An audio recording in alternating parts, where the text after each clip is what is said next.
Hey guys, tonight we begin with a journey back in time, way back, past the knights, past the pyramids, past even the first time someone figured out that boiling water made fewer people die. We're going back roughly 30,000 years to a Cro-Magnon camp. Now, before you get too excited, no, they didn't ride dinosaurs, and no, you won't be building a fire with a single spark and impressing the tribe. You, my friend, are waking up in a cold, smoky, slightly damp cave. Congratulations! But first, get comfortable. Dim the lights, maybe turn on a fan. The soft background hum helps. And if you haven't already, feel free to like the video and subscribe, but only if you genuinely enjoy what we're doing here. I'm not trying to impress a mammoth. Now let's ease into tonight's story. You're lying on a thin layer of furs that smell faintly of dog and ambition. The cave floor beneath you is unforgiving. Your back hurts in ways you didn't think possible, and your foot's been asleep for what feels like a week. There's smoke in the air, because the fire pit in the middle of the cave is still smouldering from last night's attempt at heat. It didn't go great. Your clothes, if you can call them that, are a mix of animal skins, mostly stitched together with sinew and hope. The hide on your shoulder still has fur on it, which is helpful for warmth, but also currently home to a small beetle who's apparently decided you're furniture. You try not to move too quickly. Everyone else in the camp is still sleeping, tangled up in furs and limbs, like a prehistoric game of sardines. Someone nearby snores, someone else coughs. A baby starts crying somewhere near the back of the cave, and its mother shushes it with a low hum that's half lullaby, half exhausted threat. Welcome to your first morning in the Upper Paleolithic. You sit up and promptly regret it. Your head bumps into the low overhang of the cave ceiling, which is mostly limestone and exactly as unyielding as it sounds. There's condensation dripping from it, forming tiny puddles near the walls. You consider moving away from the cold draft, but then realise there's no away. The cave has one room, that's it. No bathroom, no kitchen, not even a closet to sulk in. You are living inside what is essentially a very scenic rock. The floor is covered in furs, bones, bits of stone tools, and one suspiciously squishy thing you decide not to investigate. Someone's drying strips of meat over the fire pit, likely reindeer, maybe horse. Hard to say. Everything tastes like smoke, and that's if you're lucky. You wonder if there's any breakfast. The answer is yes, technically. There's a half-chewed root someone dropped last night, and a piece of dried meat that's as hard as optimism in February. You gnaw on it and immediately understand why Cro-Magnons had powerful jaws and absolutely terrible dental plans. Toothbrushes don't exist yet, neither does floss. If you lose a tooth, you just continue, slightly less efficient than before. Outside, the world is waking up. You hear the wind whistle past the cave mouth. It's winter, or maybe late autumn.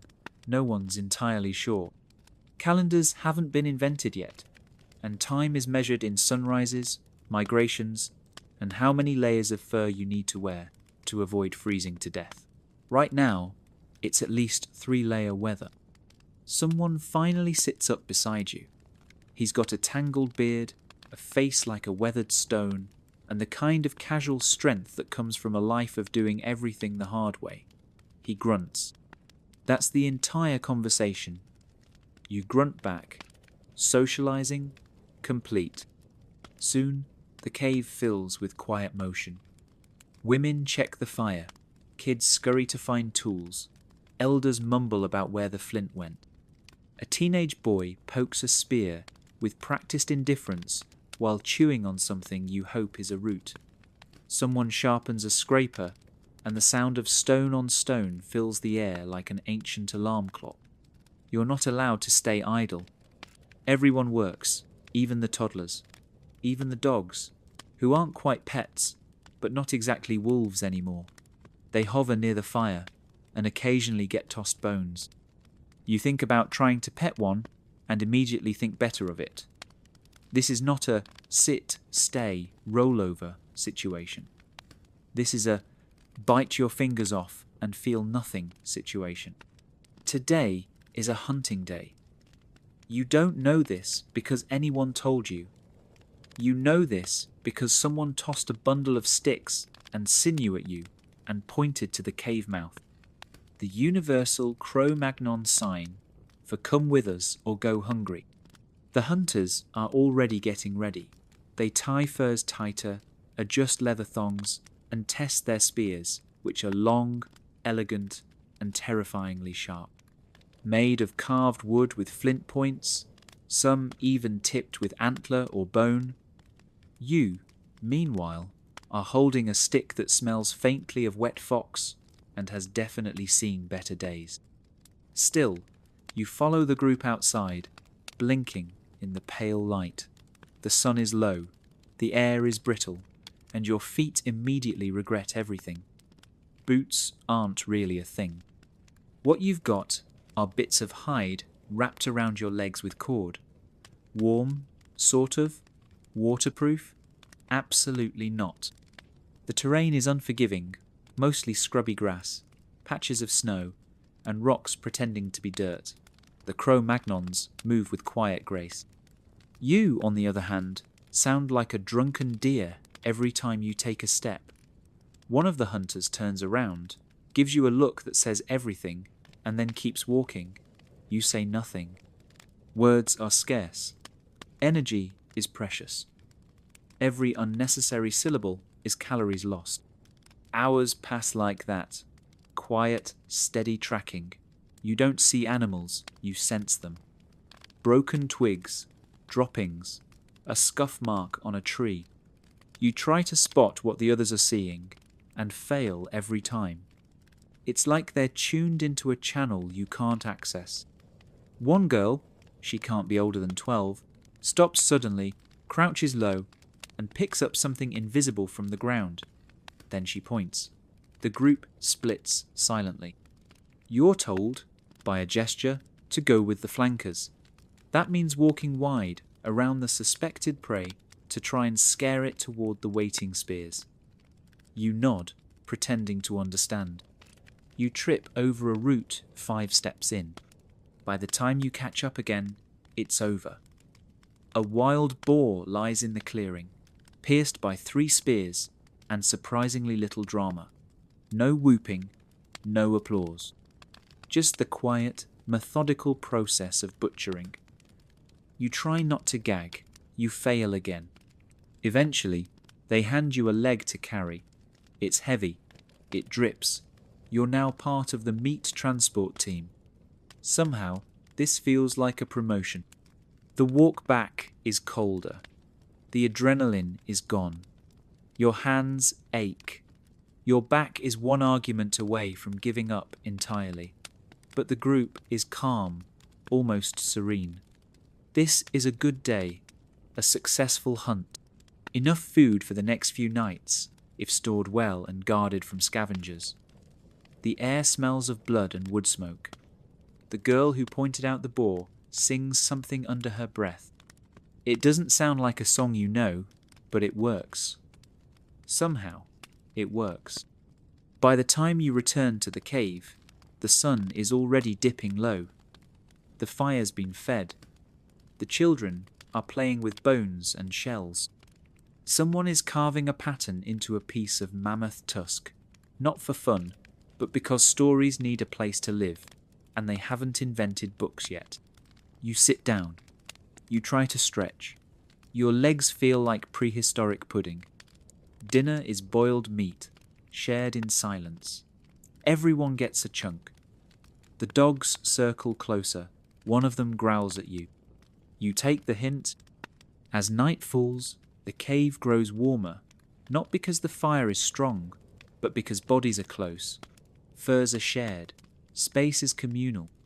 You curl up between two people you barely know, under a hide that still smells faintly of bear.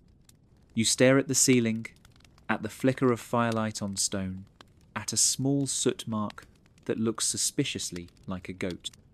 You think about the things you miss: a pillow, a toothbrush, a soft mattress, Wi-Fi. But then you hear the slow breath of the people beside you. You feel the shared heat. The fire crackles. Somewhere, deep in the dark, a wolf howls. No one moves. No one panics. They've heard this before. They'll hear it again.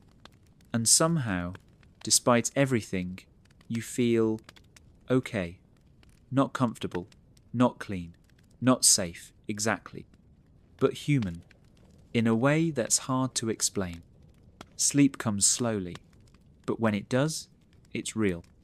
You've survived your first day in a Cro-Magnon camp.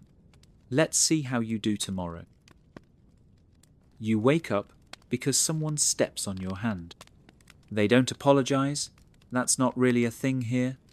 They grunt, shift their weight, and keep walking. You blink at the ceiling. It's still a cave, still damp, still echoing with the soft sounds of life getting underway.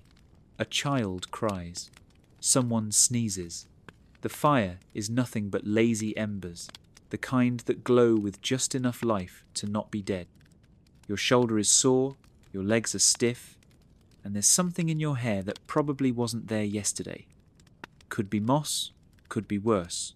You try not to think about it. There's no alarm clock, no morning news, no coffee. Just light creeping in from the cave mouth and the knowledge that no one is going to tell you what's happening. You either pay attention or you fall behind.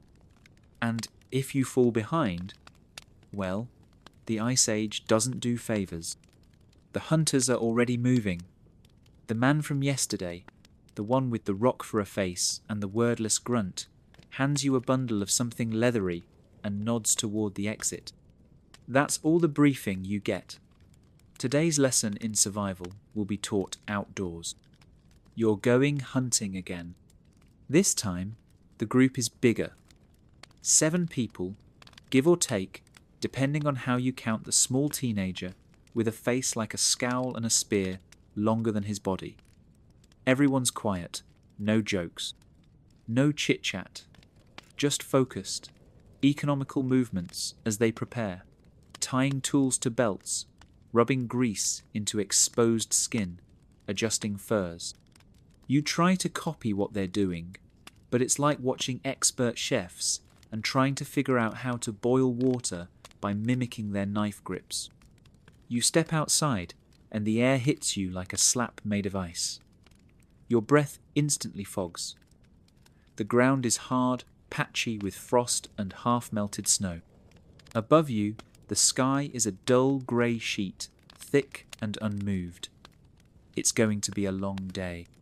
The terrain is unforgiving. The Cro-Magnons move across it like ghosts, silent, smooth, efficient. You, on the other hand, are having what could generously be described as a full-body malfunction. Every step is too loud. Every breath is too obvious. Every stick you manage to snap underfoot seems to announce your incompetence to the animal kingdom at large. But no one tells you to stop. They just keep moving forward, as if the forest has already decided whether you're worth keeping. You march for what feels like hours. The sun never really rises. It just sort of leaks across the landscape, pale and indifferent. You pass through open plains, sparse trees, the occasional icy stream that bites at your ankles like it has something to prove. And still, no animals. That's the trick about prehistoric hunting. It's mostly walking, quietly, slowly, waiting for signs, reading the ground like a book written in broken twigs, mud, and the faintest trace of hooves. These people don't need words. They read the land. One hunter crouches beside a half-frozen puddle, touches the ground with his fingers, then gestures. Another veers off without hesitation. You have no idea what any of it means. Eventually, you understand the pattern. They're tracking something big, something recent. The footprints are there, if you squint hard enough and pretend you know what you're looking at. Deep impressions in the frost. A heavy animal, moving cautiously. Maybe a deer, maybe something less cooperative. The hunters spread out, falling into an unspoken formation. You are assigned to the outer edge, which feels suspiciously like the spot reserved for the least essential person. You accept this. You've earned it. A girl, no older than 14, passes you silently and slips into a thicket like she's part of it. You follow as best you can, wincing every time your boots catch on roots or crunch the underbrush. The noise feels louder here, like the forest itself is judging you. And frankly, it is. After another hour of cautious movement, the hunters pause. There's a subtle shift in energy, tense but focused. You hear it too. The low rustle of movement up ahead. Something big. The prey. You can't see it yet, but they can. They're already positioning. You, naturally, are in the wrong place. Someone gestures. An older woman with a weathered face and eyes that could probably kill rabbits on sight. She points sharply to your left, then behind a tree. You move, tripping slightly, managing to catch yourself just before you faceplant into prehistoric dirt. A minor win. The hunters are setting up the kill zone. It's not a dramatic ambush, no charging through the trees with spears overhead. It's geometry, herding, pressure. One group advances slowly from the side. Another circles around. The goal is to trap the animal into a clearing where there's no escape. You're still not sure what the animal is. You haven't seen it, but your heart is pounding like it knows more than your brain does. Suddenly, there's movement. A flash of muscle and antlers. A red deer, massive, eyes wide, bolts from the thicket. For a second, everyone moves at once. Two hunters step into its path. One throws a spear so fast you barely see it leave her hand. It hits the deer's side, not fatal, but enough to stagger it. Another spear follows, then a third. The deer stumbles, falls, tries to rise. A hunter rushes forward, finishing the job quickly and with no ceremony. No shouting, no celebration, just quiet, respectful motion as they begin preparing the carcass. Knives appear, furs are spread out. The butchering begins with practiced, brutal efficiency. You stare for a moment too long, and someone hands you a flint blade. Time to help. You don't do great. The meat is tough. The cuts are strange. You keep looking for instructions that never come. Eventually, you're moved to holding the skin open. It's not glamorous, but you're no longer tripping over your own feet, so that's progress. The deer is cleaned, portioned, and packed with astonishing speed. Nothing is wasted. Meat, organs, bones, tendons, hide, everything has a purpose. Everything can be used. You feel strangely honoured to be here, and also very, very hungry. The return trip is heavier. Everyone carries something. You are given a haunch wrapped in hide, and it leaks a little down your leg as you walk. You don't complain. Complaining hasn't been invented yet. Not in this language. No one talks. The woods are quiet again, as if nothing happened. The wind picks up. Your hands are numb. Your back is a slow-burning ache. But no one says a word, because this is life. This is normal. This is survival. By the time you reach camp, it's nearly dark. The fire's been revived. Kids are gathered around it, poking sticks and laughing in low voices. Elders sit on stones, sharpening tools, weaving cords. The sky is a pale bruise above the horizon. The meat is laid out, cleaned again, salted with ash, and hung near the smoke. You aren't allowed to eat until the work is done. No one is. You collapse near the fire eventually, staring into the flames like they owe you answers. Someone passes you a bowl of broth. You drink it like it's sacred. It kind of is. No one congratulates you. No one says, "Good job." But someone tosses a fur your way. You take that as a compliment. Night settles again. The cave fills with bodies, heat, smoke, and the rhythmic breathing of people who earn their sleep. You lie in the same spot as last night, sore, dirty, and slightly more aware of what it means to earn your place here. You didn't help much, but you didn't ruin everything either, which, in Cro-Magnon terms, makes today a success. Outside, the wind shifts. Tomorrow will come quickly, and it won't care how tired you are. You wake up with a piece of elk hide stuck to your face. It's still dark. The fire is down to a dull glow, and most of the cave is just an arrangement of shadows shaped like elbows and knees. Your back reminds you that you slept on a floor made of rock covered by a single layer of regret. Your neck joins in, so does your hip. A child nearby kicks in her sleep and connects squarely with your shin.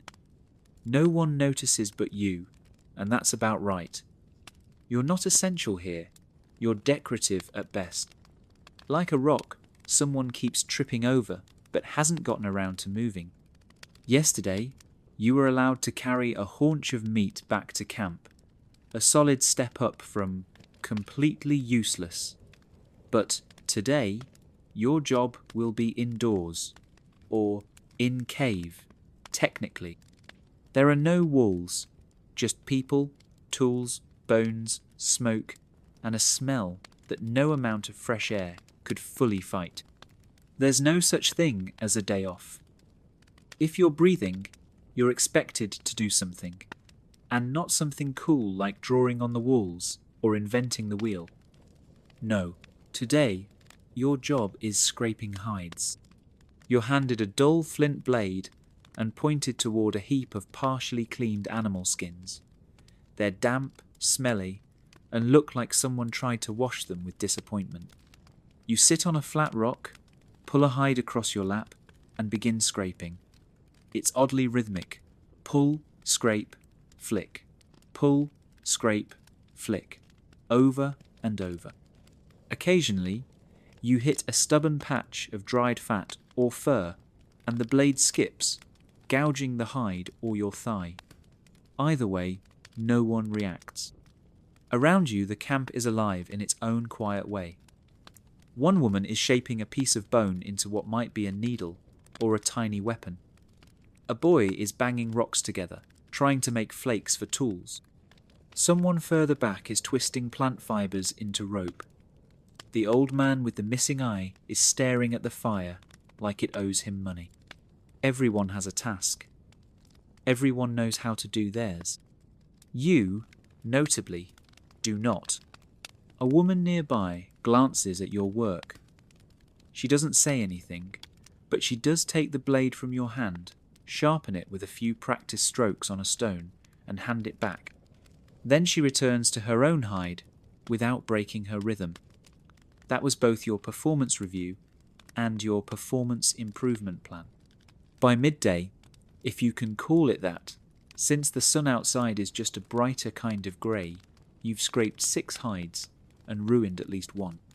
Your hands are sore, your fingers raw, and the fur that got under your fingernails is definitely staying forever. But no one complains. Complaining is reserved for things like broken bones or mammoth stampedes. You take a break near the fire pit. It's the closest thing this cave has to a water cooler, except instead of gossip and passive-aggressive glances, there's smoke, heat, and the distant scent of something vaguely edible. The fire is the heart of the camp, literally and metaphorically. It's where food is cooked, tools are hardened, wounds are cleaned, and stories are told. It's also where decisions happen, alliances are formed, and people figure out where you stand in the cave hierarchy. Spoiler, you are not high. You try to warm your hands, and an older man subtly shifts his body so you're at the edge of the heat radius. Not out of cruelty, just economics. Fire heat is precious, and you haven't done much to earn front row access. There's a rhythm here, a kind of unspoken choreography. People know who gets to sit where, who gets the driest spot, who's allowed to poke the fire, who carries the charred stick like it's a wand of wisdom. You sit 2 spots back from the inner ring, which is about right for someone who scraped poorly and bled on the meat knife yesterday. The smoke curls up toward the ceiling and then back down again, swirling lazily. There's no chimney, just a few narrow cracks in the stone that maybe, if the wind is generous, let the worst of the smoke escape. Most of it doesn't. It stays, clinging to your hair, your skin, your clothes, and your sinuses. You'd think people would complain, but no. The smoke serves a purpose. It helps preserve meat, keeps the bugs down, and, most importantly, fends off some of the worst smells this many humans in one enclosed space can produce.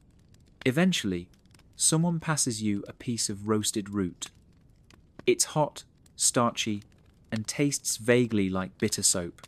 You nod politely and chew like it's a delicacy. This is your lunch break. It lasts about 6 minutes. Then you're back to work. This time, it's helping the old woman sort through a pile of sinew to find strands long enough for bowstrings. She doesn't speak much, just grunts and pulls, and occasionally smacks your hand if you grab the wrong piece. You accept this. The rhythm of the cave doesn't care about your ego. In the corner, a girl is painting. She's using a mix of red ochre and charcoal, grinding it with a rock and spitting into it to make paste. Then she dips her fingers in and makes shapes on the cave wall. Lines, arcs. Something like a deer. Maybe a memory. Maybe a wish. You're not sure if it's art, religion, or just something to do while the roots roast. No one explains. You don't ask. By the time the fire is stoked again for the evening, your hands are filthy, your legs ache, and your stomach is making noises you didn't know it was capable of. Dinner is soup, technically. It's hot water with chunks of meat, bone, and some kind of green thing that might be moss or flavouring, or both. You sit near the fire again, a little closer this time. The man who blocked your heat earlier shifts slightly to make room. Progress. After the meal, people settle. One woman braids her daughter's hair with practiced fingers. A few kids wrestle quietly in the corner. An elder hums a slow, low melody that sounds like wind through dry grass. Then the stories begin. Not loudly, not theatrically, just shared. One man begins describing a hunt from years ago, pantomiming the throw of a spear. A woman interrupts to correct the story. He missed the first time, she says, and everyone laughs gently. The fire pops. Another person tells a tale that might be myth, might be memory, about a time when the animals spoke, and one gave fire to the people in exchange for a promise never to waste it. No one questions whether it's true. That's not the point. The fire glows brighter now. People lean in, not for heat, but for each other. The cave, for all its dampness and smoke, feels alive. You don't speak. You don't know the language, not really. But you listen. And that counts. Eventually, someone hands you a fur. You curl into it, finding a space near the outer circle of bodies. It's not warm, but it's warmer than it could be. A toddler nestles into her mother's side nearby. The girl who painted the deer drifts off, her red-stained fingers twitching in sleep. Your eyes close slowly. The fire crackles. The smoke rises, clings, lingers. And in the quiet, as the night settles over you like another layer of hide, you realize something strange. This isn't a community built on convenience, or comfort, or technology.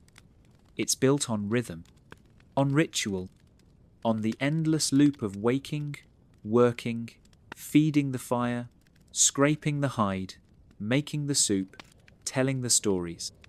You may not be good at it, but for tonight, at least, you are part of it. And in the Paleolithic world, that's everything. Sleep comes slowly, through the cough of the old man, the rustle of fur, and the warm breath of the people beside you. Tomorrow, the fire will need stoking again. But for now, you rest. Still sore. Still smoked. Still here. You wake in the middle of the night to the sound of breathing. Not the peaceful kind. The kind that says, I'm awake too, but I'm pretending not to be. The fire has gone from a warm glow to a sulking ember pile. A few soft cracks and pops echo gently in the cave, like a reminder that heat is temporary and forgetfulness is dangerous. Someone stirs nearby, a baby whimpers, then settles again. You roll over cautiously, trying not to knock into the teenager, sleeping beside you, who spent the afternoon sharpening a spear with the kind of intensity that suggests he might still be dreaming of using it. The fur covering you is slightly damp now, either from condensation or the general fact that nothing in this cave is ever fully dry. Your leg has gone numb again. You try to shift and immediately regret it. Every muscle protests. Every joint files a complaint. The air has changed. Colder. Not the icy blast of wind you might expect from outside, but the kind of creeping cold that finds its way through seams and threads and quietly latches onto your bones. A slow, crawling chill, like the cave itself is breathing in and exhaling frost. You sit up, blinking at the low shadows and trying to remember where your boots are. They were at your feet. They are no longer there. The answer reveals itself when you shuffle forward and step into something warm, soft, and very much alive. It grunts. You freeze. It's the dog. The half-wild one that growled at you on day one. He has decided your boots make excellent pillows. You don't argue. You settle for tucking your feet under your cloak and pretending you meant to do that. Across the cave, someone's already awake. A woman with a fur hood pulled low over her face, adding small sticks to the fire, poking at the embers like she's trying to bribe them back to life. You watch her silently. She doesn't speak. No one ever speaks at night unless something is wrong. She uses a small breath, just enough to coax the flame. You realize she's not adding wood, but dried dung. It smolders better, smells worse. But fire is fire, warm is warm. Your standards have changed. The fire catches slowly, just enough to bring the glow back to a few faces. You wonder how they do this, night after night. There's no mattress, no insulation, no privacy. Just smoke, bones, animal hides, and a constant, low-level battle against freezing to death. And yet, none of them look concerned. They don't shift restlessly. They don't pull out glowing screens to distract themselves. They don't wake each other to complain about stiff necks or the existential weight of another day in the Paleolithic. They just exist, together, one long breath at a time. You lie back down and try to mimic their stillness. It doesn't come naturally. You think about everything you'd normally have: blankets, heating, toothpaste, doors. You miss doors. You miss the ability to close a space behind you and say, "This is mine." There's none of that here. The cave belongs to everyone. Every scrap of warmth, every bite of food, every corner of shadow. It's not cozy. It's communal. Eventually, you drift back to sleep. Fitfully, lightly, like someone lying on a raft in cold water, never fully trusting the surface to hold. When you wake again, the light outside has returned. Barely. Just enough to turn the smoke into something visible. You stretch. Everything cracks. Someone is already grinding something with a rock. You don't ask what. You know better now. It's always one of four things: bone, plant, stone, or root. Occasionally, meat, never coffee. Today is different. No hunting, no long treks. You're staying near the cave, which, at first, feels like good news. Until you realize that staying in doesn't mean rest. It means work. Constant, repetitive, physically exhausting work. First up, carrying water. This sounds easy. It isn't. The water source is a short walk from the cave, which, in Ice Age terms, means trudging over icy ground, through a patch of slippery mud, down a ravine, and across a stream that's half frozen and full of rocks, specifically shaped to make you trip. You are given a bladder, animal skin, tied at the ends, vaguely shaped like a sad balloon. You fill it at the stream, watching your fingers turn stiff and red from the cold. On the way back, you slip 3 times and almost burst the container. The man walking behind you doesn't say anything, but his raised eyebrow communicates, "Do that again," and you're drinking from puddles. Next, firewood. Technically not wood.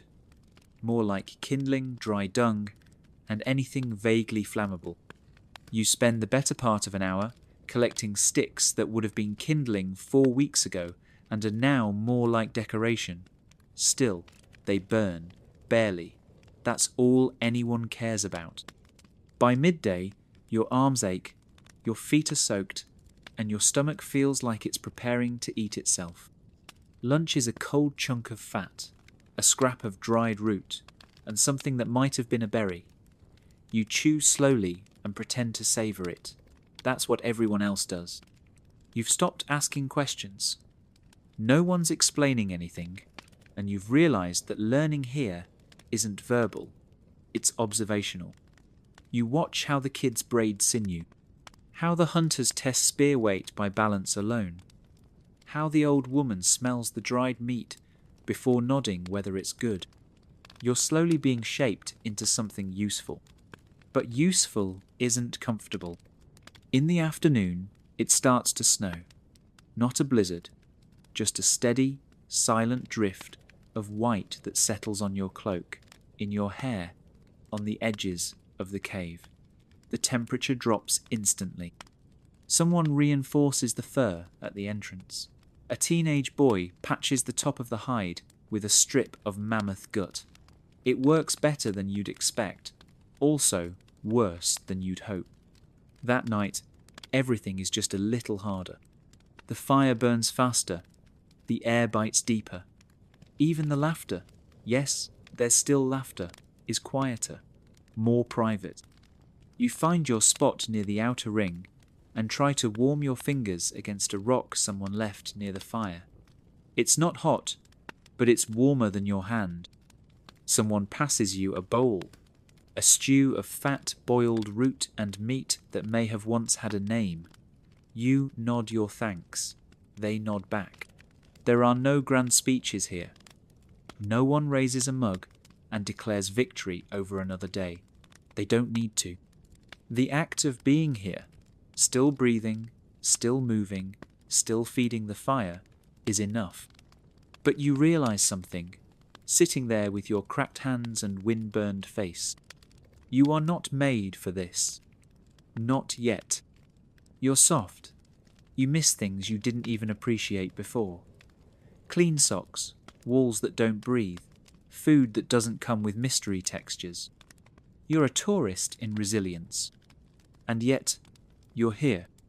Not thriving, not belonging, but not failing either. You scraped hides. You hauled water. You carried firewood and didn't burn the cave down.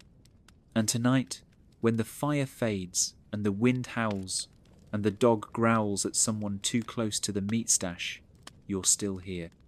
You lie down under your fur, shift into a spot with slightly less rock, and let the warmth of nearby bodies pull you in like a tide. Outside, snow falls in silence. The Ice Age doesn't care how tired you are, but neither does this camp. It just keeps going. Fire to fire, stone to stone, one shared breath at a time. You wake up in a different world. The fur cloak is gone. So is the fire. The cave, the smoke, the smell of mammoth fat lingering in your hair, all gone. No more Cro-Magnon mornings or carefully banked embers. Instead, you're lying in a flat, cracked landscape that looks like someone tried to make a desert and got bored halfway through.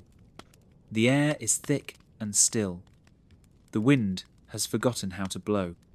The ground beneath you is red and dry, and covered in rocks that seem to be melting in place. There are no people here, no dogs, no spears, only silence, and heat, lots of heat. Welcome to the late Permian period, about 252 million years ago. You probably weren't planning to be here, but that's okay. Neither were most of the life forms who ended up extinct by the end of it. You sit up and try to take in your surroundings. It doesn't help. It's all the same. Dry rock, strange trees, and a sky that looks off. The sun hangs low, but it's not a peaceful glow. It's the kind of light that makes you squint and wonder if the world is angry. It is. Let's get something out of the way early. The Permian period wasn't exactly fun. Sure, there were animals, plants, thriving ecosystems, and even the occasional pleasant breeze back at the beginning. But by the time you've arrived, not so much. Pangaea, Earth's last supercontinent, has officially formed, which means, for you, everything is one giant landmass. No oceans to separate continents, no helpful coastlines to bring in rain. Just endless dry interior, where the weather is either hot, hot and windy, or hot and deeply personal. The forests here are weird, sparse. The trees look like a cross between ferns, sticks, and corporate landscaping. Everything is either poisonous, spiny, or not particularly invested in your survival. You walk for a bit, if you can call it walking, since your feet seem to slide across gravel that crunches like broken pottery. You spot something moving. An animal, maybe? It lumbers past, low to the ground, covered in scales. It looks vaguely like a pig that made a series of poor evolutionary choices. That's a dicynodont, one of the Permian's dominant herbivores. It has tusks, a beak, and no time for your confusion. Nearby, a larger creature stares at you. It's shaped like a reptile, but you'd be wrong to call it a dinosaur. Dinosaurs don't exist yet. This is Gorgonops, a top predator of the time. It's got long legs, sharp teeth, and a name that sounds like a forgotten Greek villain. You should leave. Now. You duck behind a boulder and try to catch your breath. The air tastes strange, heavy, like it's been sitting out too long. The oxygen levels are lower than you're used to. Your chest rises faster than it should. Every inhale feels like you're borrowing someone else's lungs. And this is the good part of the Permian. Things are still alive, still crawling, still photosynthesizing. You can hear insects buzzing. Somewhere, amphibians are awkwardly trying to figure out land. There are rivers, swamps, and food chains that haven't broken yet. But underneath it all, something's wrong.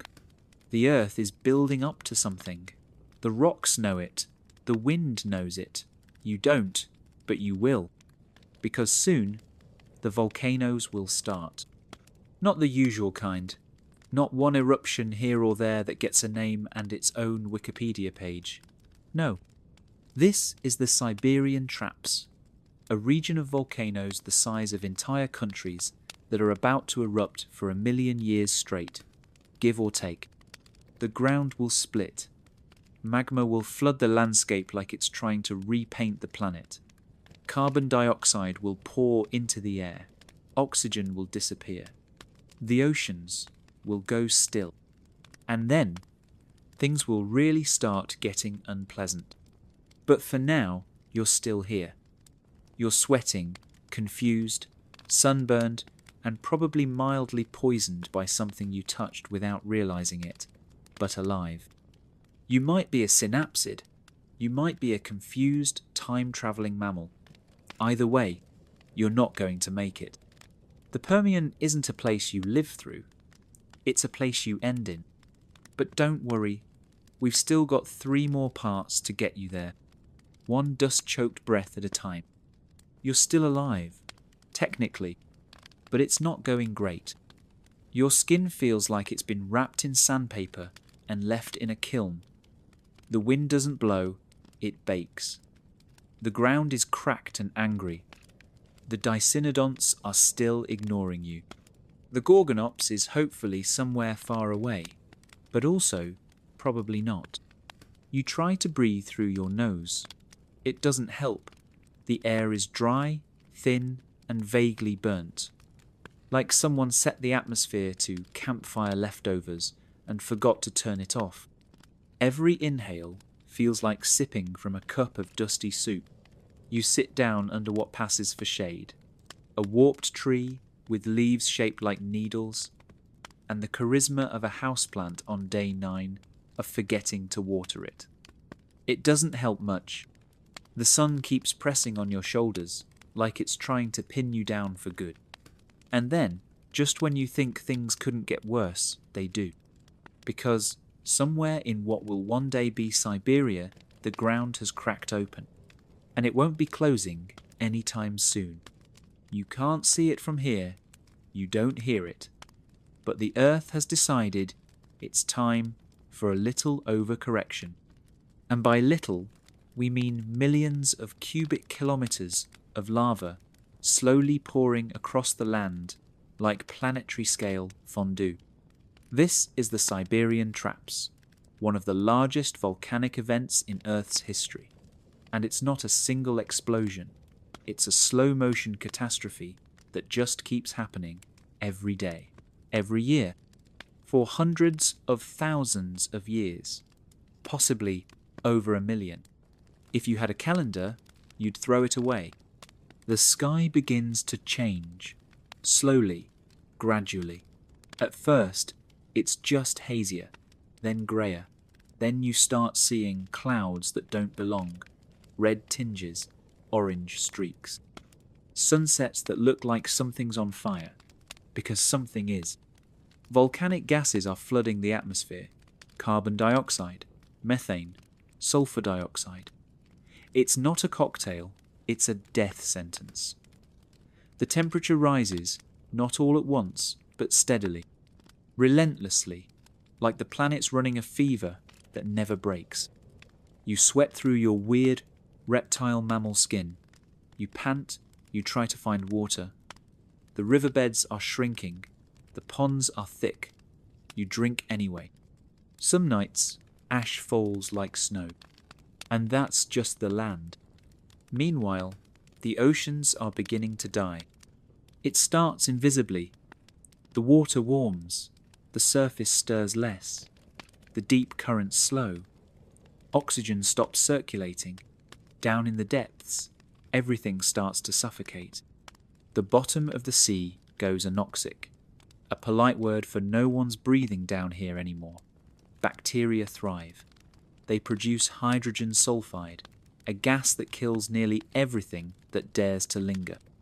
Eventually, the oceans start burping toxic gas into the sky. You don't live near the coast. That won't help. The air carries the poison. Slowly, quietly, one breeze at a time. You notice the insects disappearing, then the fish, then the amphibians. You don't know why, you just see fewer of them every day. The silence stretches longer, the days feel stiller. The world is going quiet in a way that doesn't feel peaceful, it feels empty. The Gorgonops is gone now too. You haven't seen one in weeks.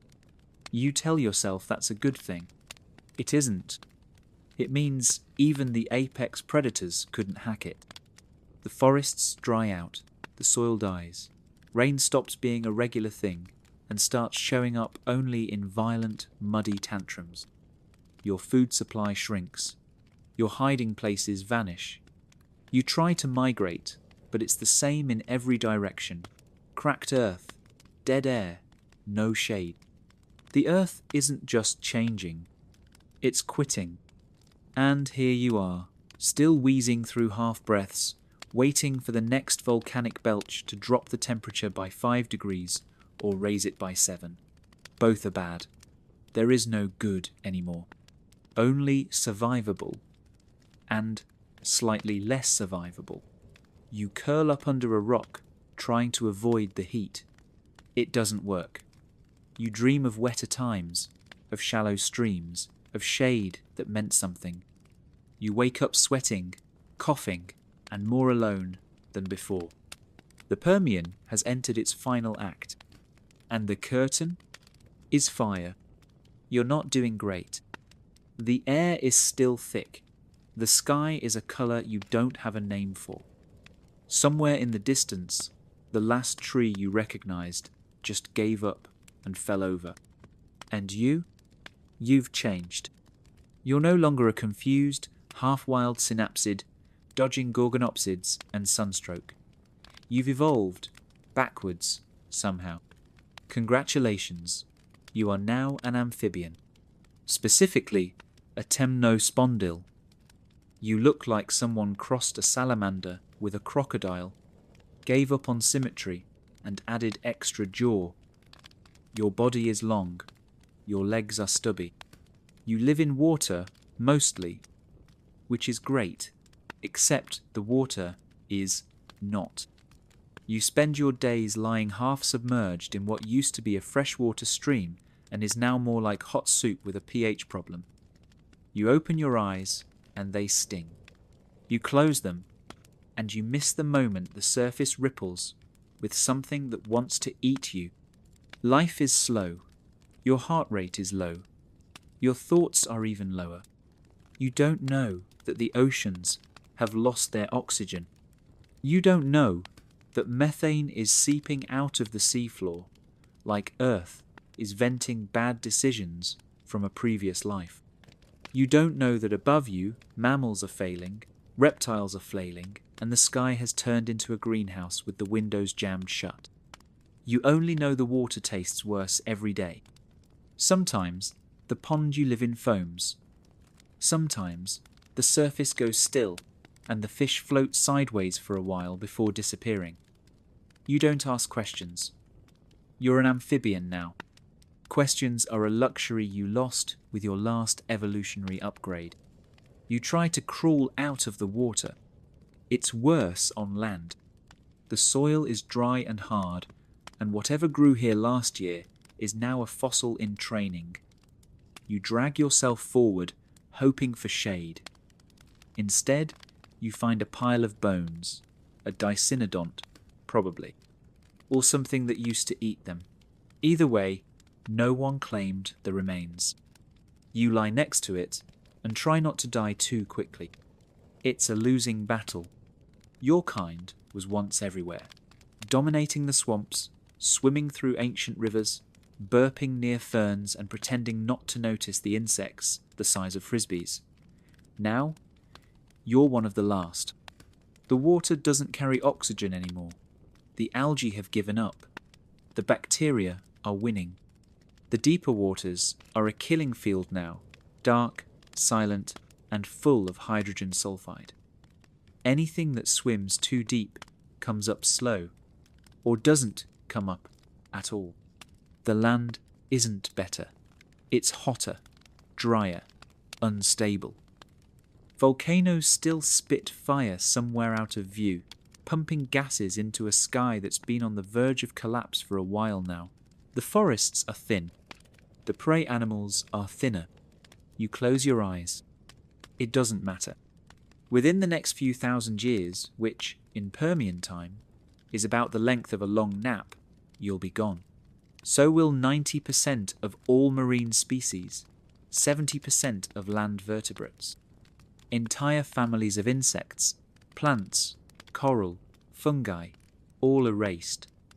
The Earth hits reset, and you're not on the next round.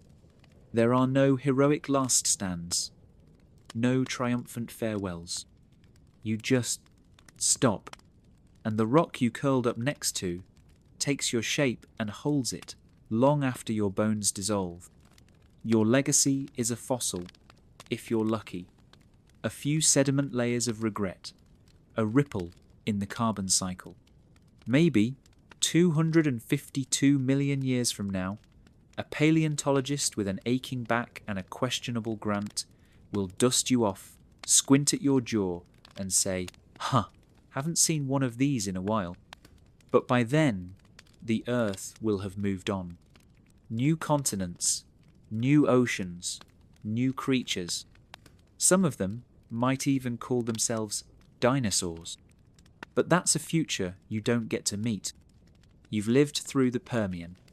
You didn't survive it. But to be fair, almost no one did. You become one of the 90%. No drama, no last gasp, just quiet failure. From the rivers to the reefs, everything dies in waves. First the delicate things, like coral and plankton, then the flashy ones, trilobites, ammonites, fish with too many teeth and not enough tact.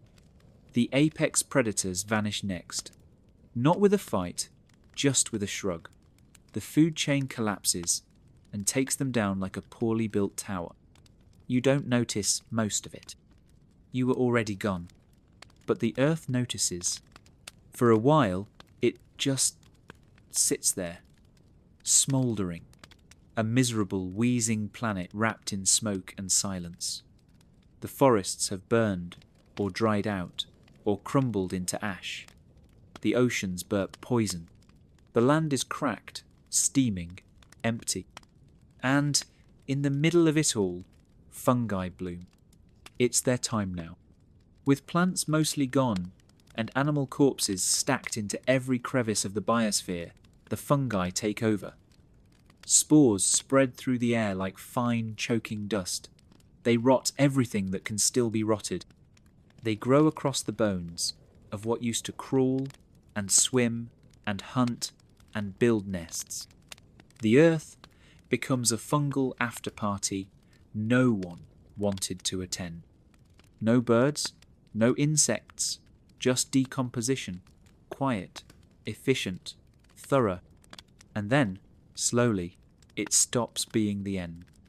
There's no sunrise moment, no dramatic recovery montage, just a very long stretch of awkward, barren silence where nothing happens. And then, after about 5 million years of being metaphorically grounded, life decides to try again. Something stirs. Not anything impressive. A tiny lizard-shaped thing. A root that refuses to die. Some gilled little nobody wriggling through warm puddles and pretending it didn't just witness the worst extinction in Earth's history. It's not triumphant. It's not beautiful. It's just stubborn. The Permian is over. The Triassic begins, not with a parade, but a sigh. The volcanoes finally stop. The skies clear a little. Temperatures fall from hell oven to merely bad vacation. The oxygen creeps back.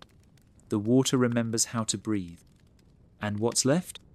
Small things. Resilient things. Some are reptiles.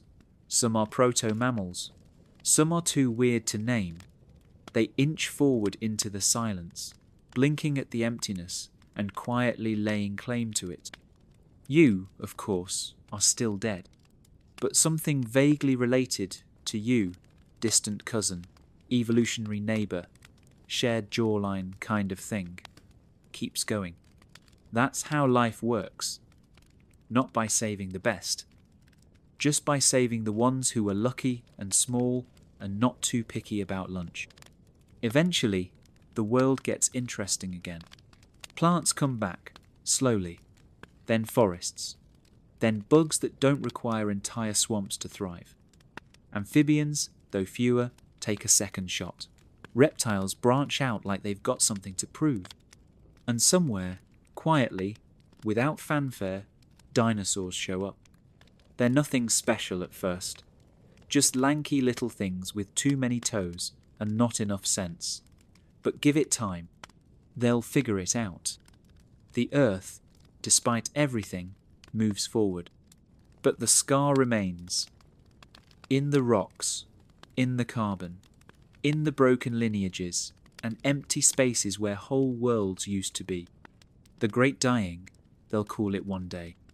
And if anyone ever digs you up, your fossilized bones, flattened under layers of burnt fern and ancient ash, they'll note, with great academic interest, that you were part of it. One more entry on the long, patient list of things Earth buried to make room for the next act.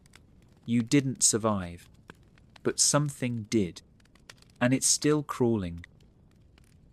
It's warm, and not the kind of warm that invites you to go for a nice walk or have lunch in the sun.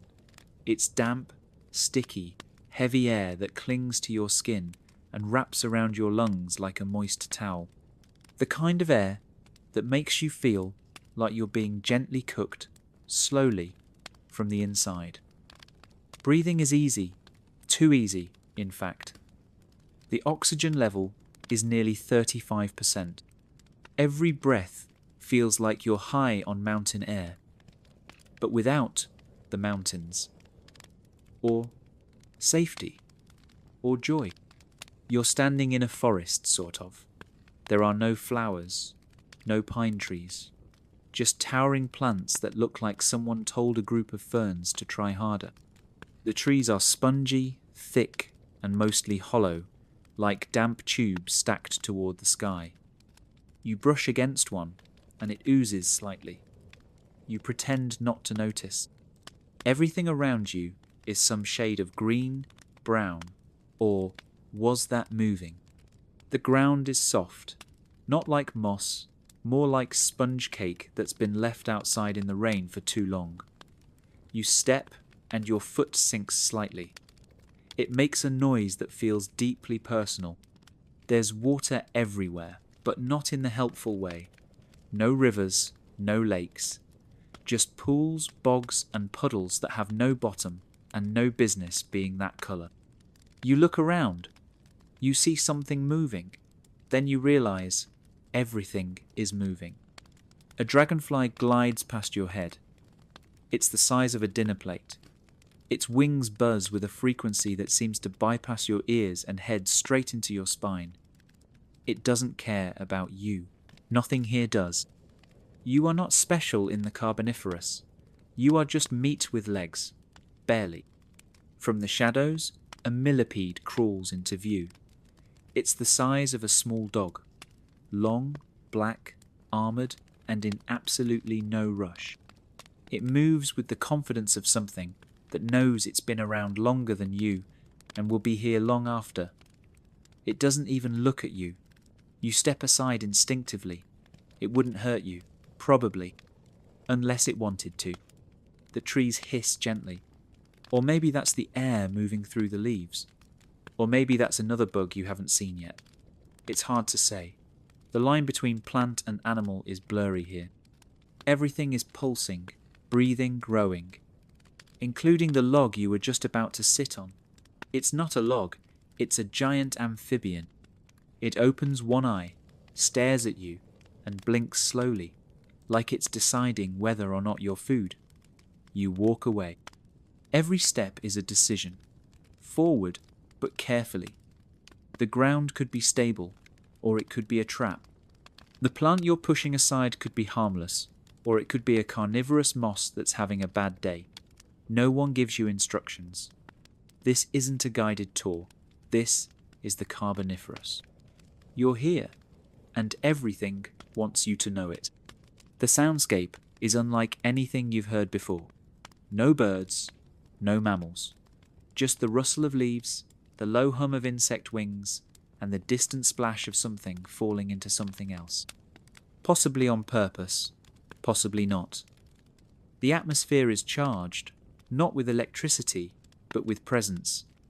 You are not alone here. You are never alone here. You find a drier patch of ground. Drier, meaning it only squelches slightly when you step on it. You crouch, breathing shallowly, trying to understand the rules. But there are no rules, just survival. Not even your survival. Just survival, in the abstract. You are a guest in a time where insects fly higher than birds, plants grow taller than houses, and the sky is full of wings that do not care how special you think you are. You sit down. Slowly, carefully, the moss is warm beneath you. The trees whisper secrets in a language you don't understand. A shadow passes overhead. You don't look up. You don't need to. You already know. You don't belong here. But for now, you're here anyway. And the Carboniferous doesn't care. You're still sitting on the moss, or what you hope is moss. It hasn't moved in a while, so that's comforting. The forest around you continues to breathe in slow, swampy rhythm, and for a moment you think, maybe I found a safe spot. Maybe I can just sit here until evolution sorts things out. But the moment passes. Something buzzes past your ear with a low, vibrating hum that makes your teeth feel loose. You duck instinctively, which is the right move because you've just been introduced to one of the locals. Its name is Meganeura, and it has absolutely no regard for your personal space. It looks like a dragonfly. If a dragonfly had been designed by someone with a grudge and access to too much oxygen. Its wingspan is over 2 feet. Its body is long, jointed, twitchy. You can see every segment. It hovers above you for a moment, completely motionless, except for the wing blur that sounds like a propeller trying to remember how to fly. Then it darts forward in a perfect silent glide, off to terrorize something smaller and less confused than you. You're not worth the effort. Not yet. You stand up, slowly. The ground tries to keep one of your boots. You win the argument, but barely. You start walking again, carefully, quietly, as if that'll make a difference. It won't. Everything here already knows you're here.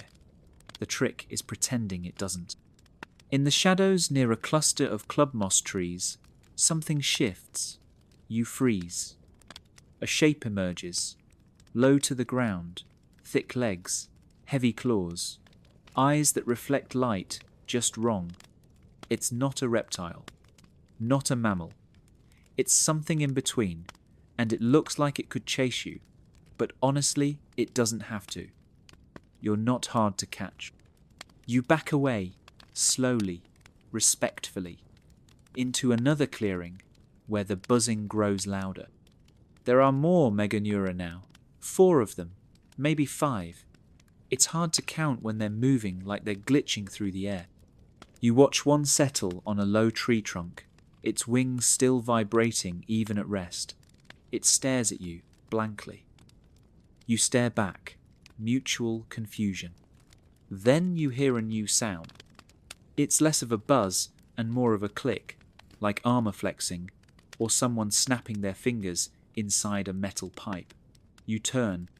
There is a scorpion. You know this because it looks like a scorpion, except larger. Much larger. House cat sized, give or take, depending on how generous you're feeling about house cats. It ambles past you like it owns the place, because it does. Its pincers twitch as it moves. You decide not to breathe too loudly. It disappears into a patch of underbrush. You relax. That's your mistake. A centipede the size of a garden hose, but much, much longer, slithers across your foot. You don't scream, not because you're brave, but because your brain temporarily powers down from sensory overload. Its many legs ripple in coordinated waves. It doesn't bite. It doesn't pause. It just continues on its way, utterly indifferent to your presence, the way only a creature with no natural predators can be. You wonder, briefly, what the top of the food chain looks like here. Then you decide you don't want to know. The insects aren't just big, they're busy. They buzz, crawl, click, fly, and land on things they have no business landing on. You pass a tree where two massive beetles are locked in a slow-motion headbutt. One wins, the other rolls over like a tank giving up. A third beetle lands nearby and begins investigating your boot with far too much interest. You move along. Everything feels slightly off. Familiar, but wrong. The dragonflies look like dragonflies, but they're the size of birds. The scorpions twitch like scorpions, but they echo when they move. The air is too rich, the plants too wet, and the bugs too confident. And then you realize there are no birds, no mammals, not even reptiles yet. These creatures rule the world not because they're lucky, but because the air itself lets them. The oxygen content gives them power. Wings get bigger, muscles stronger. Breathing is effortless. Insects don't just survive here, they dominate. You keep walking, past a thicket that hisses as you approach. You don't go in. That's the new rule. If it makes a sound and it shouldn't, leave it alone. You find a small rise. It's not much, just a lump of land that isn't squishy. From there, you look out at the forest. Layers of green. Moving, wriggling, whispering green. You see the shadows of wings passing overhead. The glint of segmented armor in the sunlight. The endless movement of life that doesn't care whether you're impressed or horrified. You sit again, carefully, on a rock, this time, probably. A meganeura buzzes past your ear. You don't flinch. You're learning. You sit on the rock for a while, which is probably just a rock, and not a prehistoric amphibian, pretending to be one. The dragonflies have moved on, the scorpion hasn't returned, and the centipede that ran over your foot is hopefully halfway across the forest by now, terrifying someone else. The buzzing has settled into a distant hum. For the first time since you woke up in this damp, oxygen-heavy greenhouse, it almost feels calm. But the Carboniferous doesn't do calm. It just pauses occasionally between unsettling surprises. And somewhere out there, under a log or inside a puddle, something small is trying very hard to not get noticed. Let's say, for a moment, you weren't you.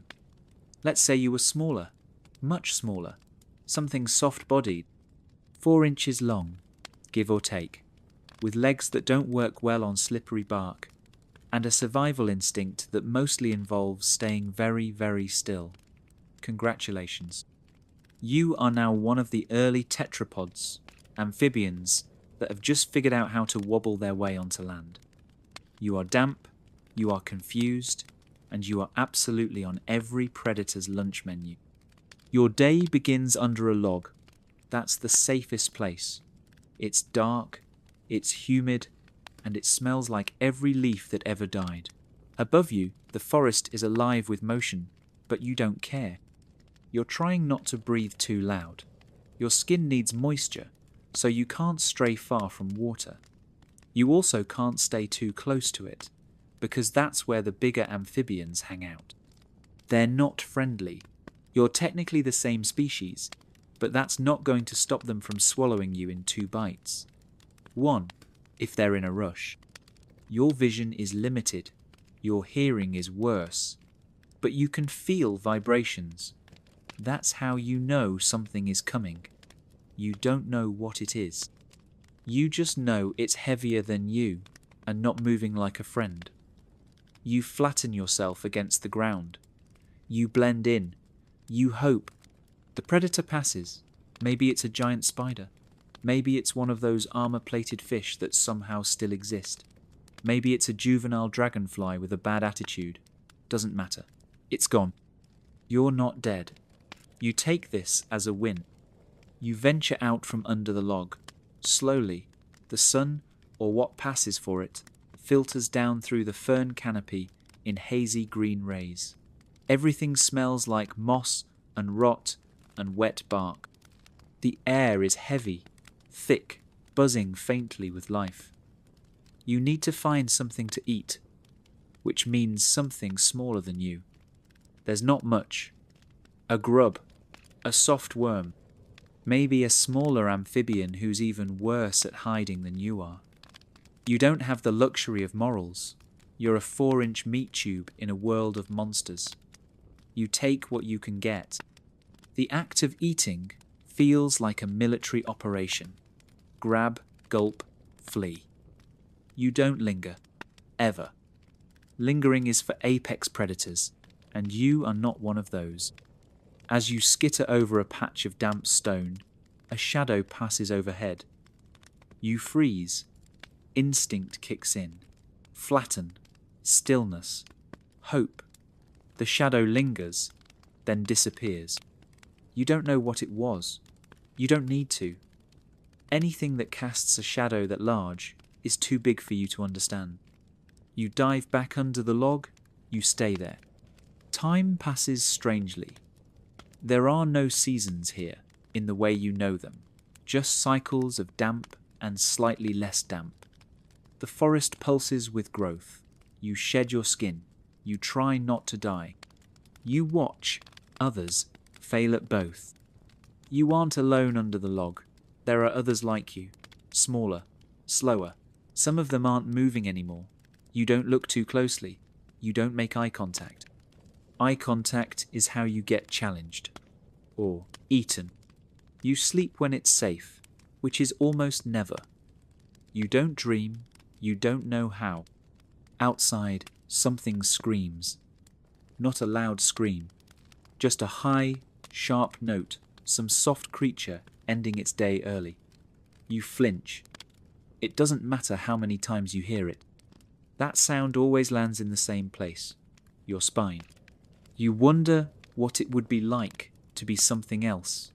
Bigger, faster, with claws, with a brain that can understand what's happening, but you don't have that. You have instincts, slick skin, and the hope that if you stay very small and very still, the world will forget you exist. For tonight, it does. The forest hums.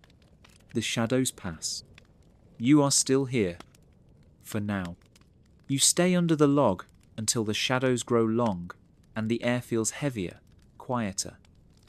You don't move, not because you're safe, but because stillness is all you know. And then, slowly, something begins to shift. Not just around you, but in the air itself. You can't explain it, not with your small, survival-shaped brain.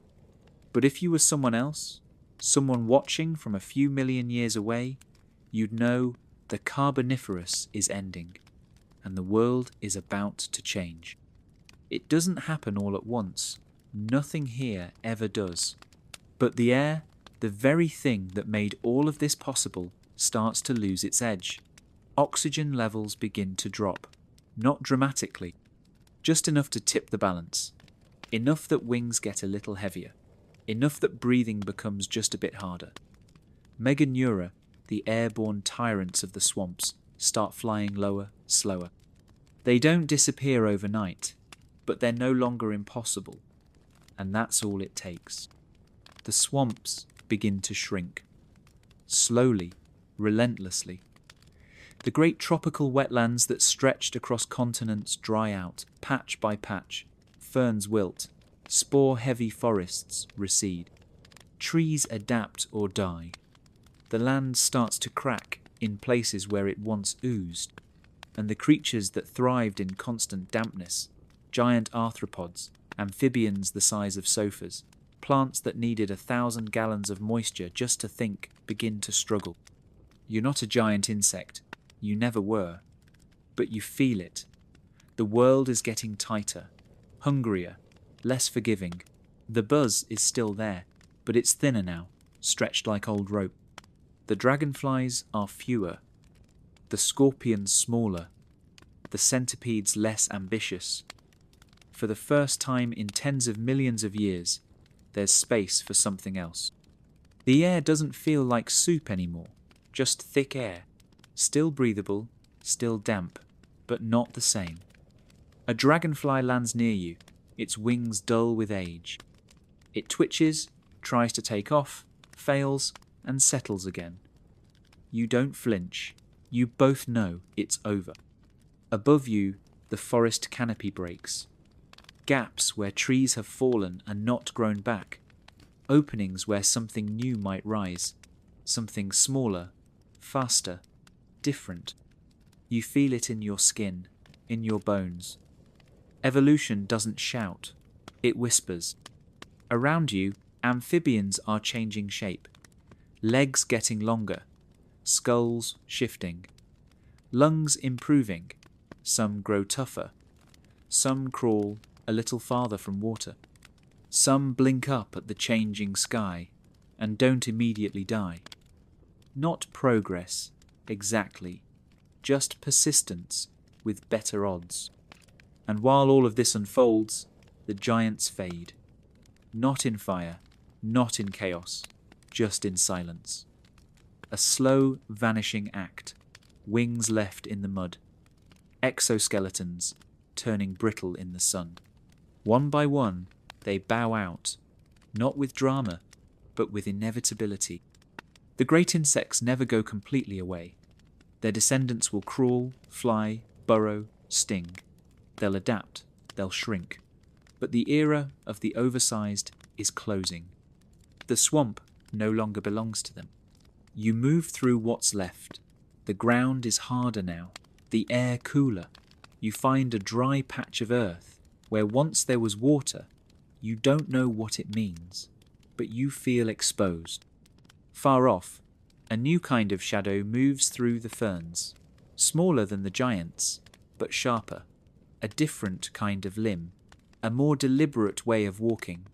You don't understand it. But something inside you, a cell, a nerve, a memory, feels the warning. The world is shifting towards something faster, something warm-blooded, something with teeth that do more than crush. You pause, look back at the log, at the moss, at the trees that once whispered to the sky in spores and steam. And then you continue. Your footprints will never fossilize. Your body will not become a museum exhibit. You will be forgotten. But your time mattered. The Carboniferous mattered. It was strange. It was lush. It was crawling with life that didn't know how lucky it was. And as the last wing dries in the sun, the swamp lets out one final breath. The oxygen drops, the world contracts, and you become part of the silence that follows. Our next chapter takes us back even further. Before walls, before tools, before language, to a time when survival didn't mean scraping hides or lighting fires. It meant hatching into a world that already wanted you gone. Let's go there now. You're born into dirt, technically into a shallow depression in a patch of warm soil, surrounded by fragments of eggshell and siblings who haven't figured out which way is up yet. It's hot. It's sticky. Someone's foot is already on your face. Welcome to the nest. There are 12 of you, maybe more, but you're not counting. You're not even sure you're awake. Your eyes don't quite work. Your limbs are floppy. Your head wobbles every time you breathe. You've been alive for 8 seconds, and something is already trying to push you out of the way. Above you, there's movement. A massive shadow blocks the sun. Your mother, probably. She's huge, easily car-sized, heavy-legged, with claws like garden tools and a tail that could knock over a tree. If she's a Maiasaura, she's here to help. If she's a Troodon, she might stick around for a bit. If she's neither, this gets complicated. The point is, she's busy. Her head bobs in and out of the nest, occasionally dropping half-chewed plants or a lizard that stopped being lively about 3 minutes ago. She does not stop to coo at you. No one says, "Or." This isn't a family photo. This is logistics. The nest itself is a mess. Twigs, packed soil, rotting leaves, a little decaying shell goo from whoever hatched first. The smell is something between swamp breath and warm moss. It's not homey, but it's functional. You're not alone either. Your siblings are already clambering around, eyes half closed, mouths wide open. The biggest one is stepping on 3 of you at once while screeching for food. Another is stuck halfway in an egg, kicking like a trapped noodle. It's fine. He'll figure it out, or he won't. Food arrives in chunks. If you're lucky, your beak finds it first. If not, one of your stronger siblings elbows you into the wall of the nest and eats twice. You learn fast, you lunge, you peep. You fake being dead to avoid being sat on. These are the early skills. Survival in bite-sized form. The weather doesn't help. Some days it's blistering, other days it's rain. Real rain. The kind that turns the ground into pudding and the nest into a swamp. When the storms roll in, you huddle. Not for warmth. Reptilian blood doesn't care, but to avoid getting washed out like some unlucky leaf. More than one sibling has floated off during the night and not returned. You don't talk about it. You can't. You're a dinosaur. The predators know where you are. They always do. There's something about a clutch of defenseless chirping snacks in a shallow bowl of mud that really calls to every hungry set of teeth in the forest. Raptors circle the edge of the clearing. A snake slithers too close and disappears under your mother's foot. A few days ago, something made off with the entire next nest over. No one even screamed. Just one moment, 20 baby whatevers, and the next gone. You're about 4 days old now. You've grown slightly. Your legs are less jelly and more twig. You can peep with intention. You can snap at a bug and miss with enthusiasm. You know which sibling to avoid, the big one with the sharp elbow and no sense of personal space. You've learned to sleep in shifts. You've learned that warmth comes from being under someone else. You've learned that staying quiet when the trees go silent is more than just a good idea. One morning, you see something new. The horizon. Your eyes work better now, and for the first time, you notice there's more than just nest. There's world, trees, movement, sky. Everything bigger than you can possibly understand. You try to stand. Your legs protest, but you do it anyway. You wobble, you fall, you try again. Because even though the nest is warm and familiar, and only mostly awful, you can feel it. Soon, you'll have to leave it. And if you're going to make it out there, you'd better start practicing. For now, you survive. Barely. But that's enough.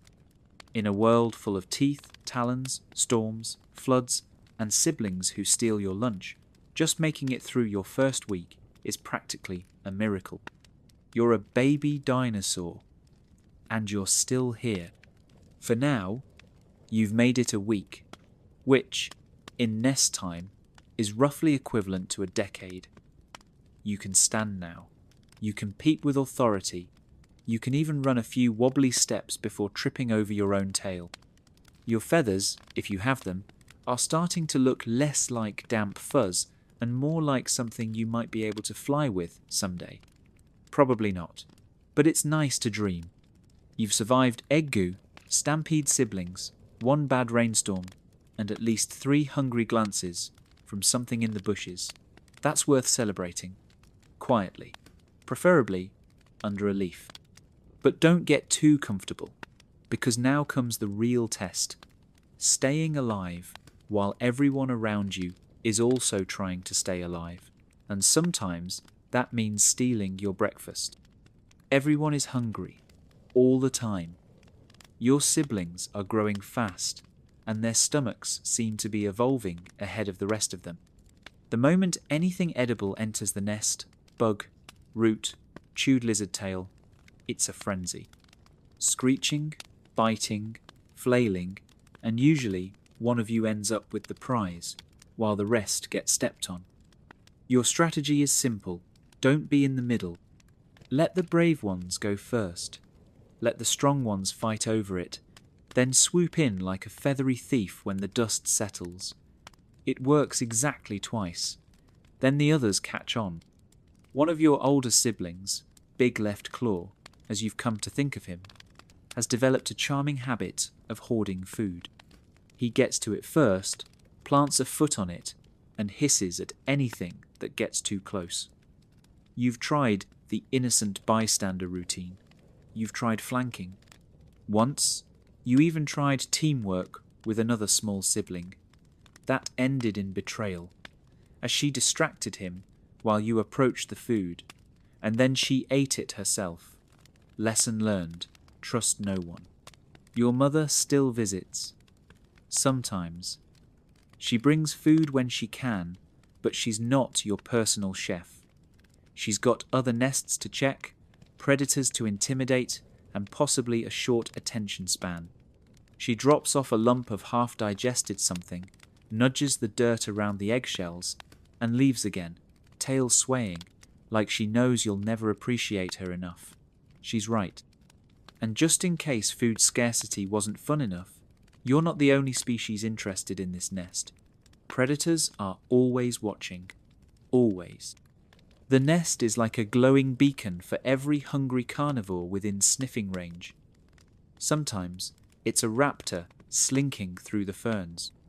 Other times it's a snake coiled under the leaves, waiting for someone to wander too far from the group. One afternoon, a shadow passed overhead, a pterosaur. Big wingspan, sharp beak, poor manners. It didn't get anyone, but it made a point. You are never, not even once, safe. And then the storm comes. You've heard rain before. Little sprinkles, morning mist, occasional drizzle that makes the dirt soft and your feathers weirdly clumpy. But this is different. This is sky anger. The clouds open up like they've had enough of everything.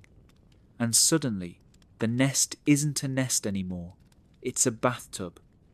Water pours in faster than it can drain. The edges collapse. The dirt gives up.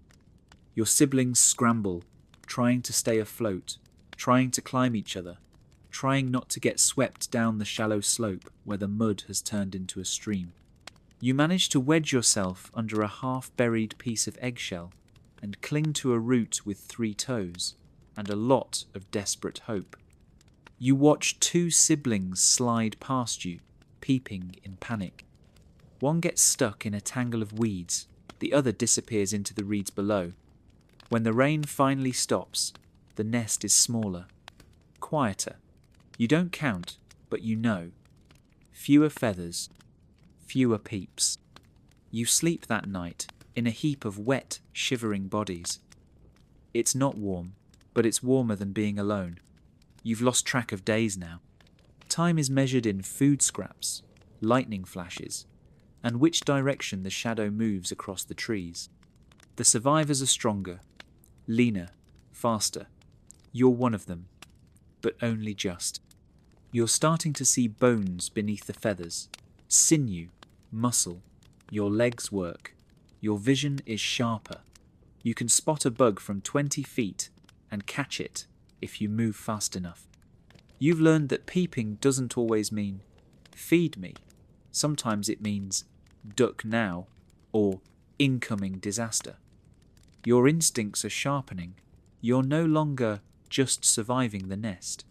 You're adapting to it. But the world hasn't gotten easier. The food hasn't gotten more plentiful. The predators haven't taken a break. And tomorrow, something else will test you again. You don't know it yet. But soon, the nest won't be enough. The edge is calling. The forest waits. And it doesn't care how small you are. The nest shrinks, but not because it's getting smaller. You're getting bigger. All of you. The ones who made it through the rain, and the hunger, and the snake with the too friendly smile, now crowd together like leaves in a drying puddle. You bump into each other more often than not. Wings half-formed, legs unsteady, instincts whispering that this patch of dirt is no longer the whole world. It's just the beginning of it. One morning, your mother doesn't come back. No food. No check-in. No tail flick that clears the clearing like thunder. She's gone to find food, or fight something, or tend to another clutch. Or maybe she's just gone. Either way, the nest feels quieter. It's time to go, or stay and starve. You don't need a vote. You take your first steps into the forest. They are, predictably, awful. You trip over a stick. Not even a big stick, just an insultingly small one that somehow defeats both your legs at once. You try again, and again. Eventually, walking becomes something less like a controlled fall and more like deliberate movement, kind of. The ground is uneven, covered in debris that seems designed to humiliate small creatures. You step on something squishy and immediately wish you hadn't. Everything around you is enormous. The trees rise like towers, thick with ferns and vines that drape the canopy like curtains. Every sound is a question you don't know how to answer. The chirp of a bird, harmless or hungry. The rustle of a bush, wind or death. A shadow overhead, cloud or claws. You're not alone. The other nestlings follow in a loose, jittery group, as if someone tied invisible strings between you all. You stay close, not out of friendship, but math. The more bodies, the less chance it's yours that disappears next. You've seen enough siblings vanish to know how the odds work. The forest floor is a gauntlet. Boulders block your path. Roots trip you. Puddles pretend to be safe until you step in and sink halfway to your knees. There's no path, no map, just forward. Always forward. You find a herd, or it finds you. It's made up of older juveniles, teenagers, with better balance and slightly fewer mistakes in their eyes. They don't attack. They don't welcome you either. They just look, blink slowly, and keep walking. You and your nestmates fall in behind them, like backup dancers who never got the choreography. Travelling in a group has its perks. Safety, mostly. Some of the larger predators think twice when they see a crowd, but not all of them. One afternoon, the herd freezes. Something is watching. You don't see it. You don't need to. The silence is thick enough to taste. One older dinosaur flicks her tail, a signal you've seen before. Move slowly. Don't panic. Stay small. You obey. Everyone does. You shuffle behind a tree that feels far too thin and hold your breath for longer than you thought possible. Nothing attacks, but nothing moves either. Eventually, the herd relaxes. But no one talks. If any of you could talk, you wouldn't. You get better at finding food. Bugs under bark. Roots if you dig far enough. Sometimes you get lucky and find something dead that hasn't been claimed yet. You don't ask what it was. You just eat and hope it doesn't taste too familiar. One of your siblings, Smallbeak, maybe, gets separated for an hour. When he comes back, he's missing a chunk of tail and refuses to look anyone in the eye. Night is worse. The temperature drops, the trees shift, and the noises change. In the dark, everything sounds like a predator. you don't sleep.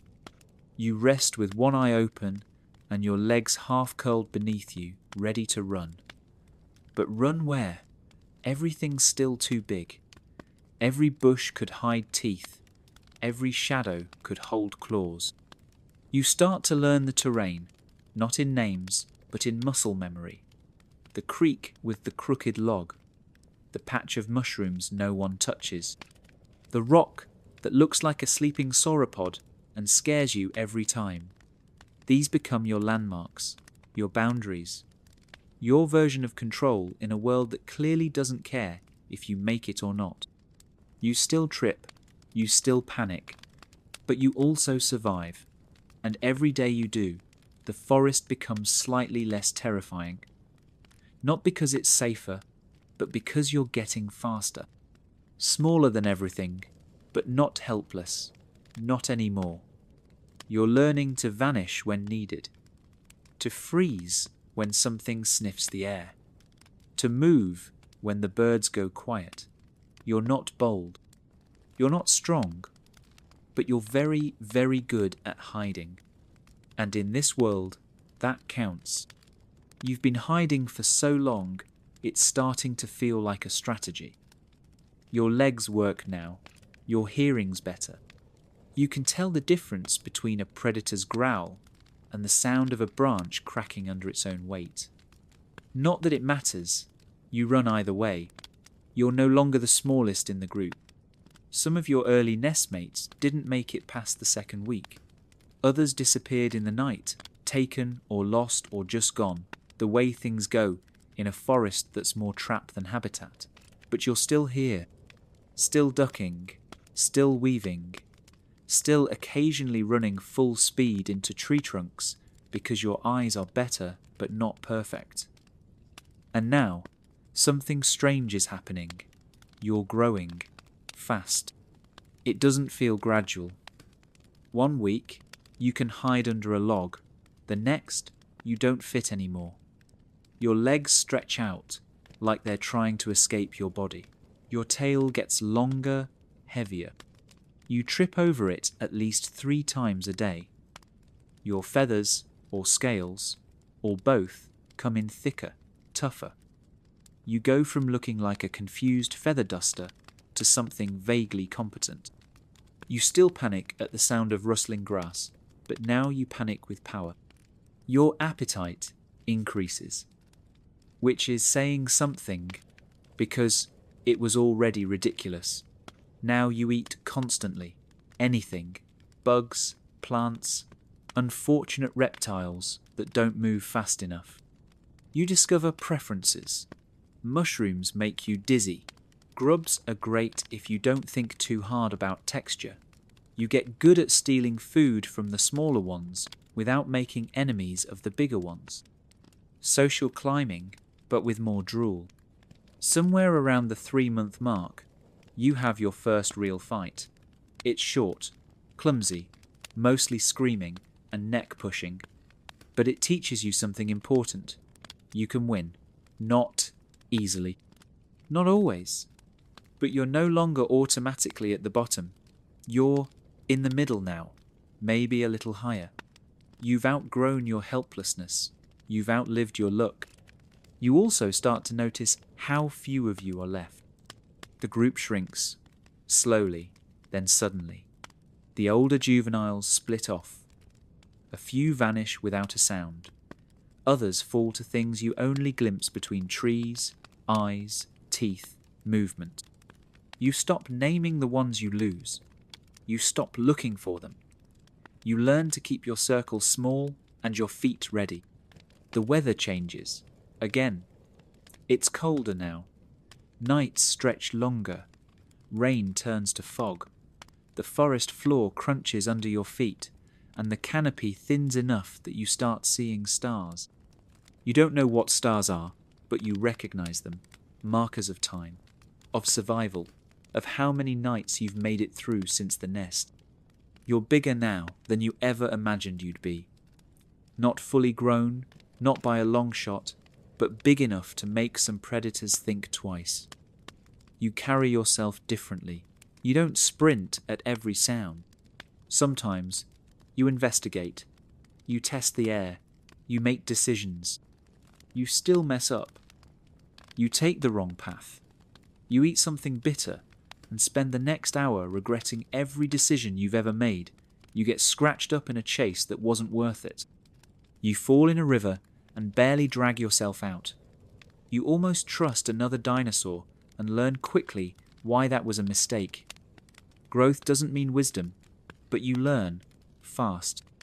If you make it past the first year, you're a survivor.